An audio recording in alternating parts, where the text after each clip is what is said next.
നമസ്കാരം, വള്ളുവനാട് ന്യൂസിലേക്ക് സ്വാഗതം. ചെണ്ട കൊട്ടി വൈറലായിരിക്കുകയാണ് ഒരു നാട്.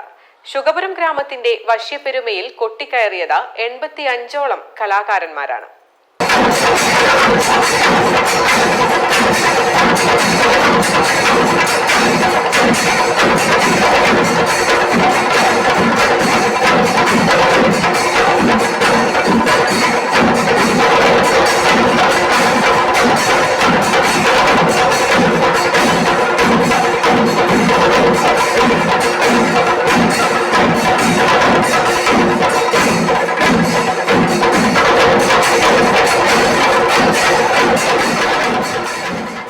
ശുഗപുരം ദിലീപിന്റെ ശിക്ഷണത്തിൽ അരങ്ങേറ്റം കുറിച്ച കുട്ടികൾ അവതരിപ്പിച്ച ഒരു കൊച്ചു വലിയ മേളമാണ് ഇപ്പോൾ സമൂഹ മാധ്യമങ്ങളിൽ തരംഗമായി മാറിക്കൊണ്ടിരിക്കുന്നത്.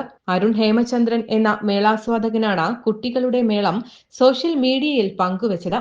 8 വയസ്സുകാരൻ മുതൽ അമരക്കാരായി 40ഓളം കുട്ടികൾ ഇടന്തലയിൽ അണിനിരന്ന 85ൽ പരം കലാകാരന്മാർ പങ്കെടുത്ത 2025 ഫെബ്രുവരി 8 അലനല്ലൂർ അയ്യപ്പ ക്ഷേത്രത്തിലെ പൂരത്തിന് കൊട്ടിക്കയറിയ പാണ്ടിമേളം ഇതുവരെ 32 ലക്ഷത്തിലധികം പേരാണ് സോഷ്യൽ മീഡിയയിൽ കണ്ടത്. 7300-ലധികം പേർ അഭിപ്രായങ്ങൾ രേഖപ്പെടുത്തുകയും ചെയ്തു. ചിട്ടയായ ചെണ്ട പരിശീലന കളരിയിൽ നിന്നും ശുഗപുരം ദിലീപ് വാർത്തെടുത്ത യുവപ്രതിഭകൾ നൽകിയ ഗുരുദക്ഷിണ ലക്ഷക്കണക്കിന് മേളാസ്വാദകർക്ക് നല്ലൊരു വാദ്യ വിരുന്ന് തന്നെയാണ് ഒരുക്കിയത്. 2017 കല്ലൂർ രാമൻകുട്ടിമാരാർ പഠനാരംഭം കുറിച്ച നാദബ്രഹ്മം കലാക്ഷേത്രത്തിലെ 4ാമത്തെ ബാച്ച് കുട്ടികൾ അരങ്ങേറ്റത്തോടടുത്തുകൊണ്ടിരിക്കുകയാണ്. ഡിസംബർ മാസത്തിൽ ശുഗപുരം കുളങ്കര ക്ഷേത്രത്തിൽ നടന്ന പാണ്ടിമേളത്തിന്റെ അരങ്ങേറ്റത്തിന് തിരുവമ്പാടി മേളപ്രമാണി ചേരാനല്ലൂർ ശങ്കരൻ കുട്ടന്മാരാരും പങ്കെടുത്തിരുന്നു. News desk, Valluvanad news.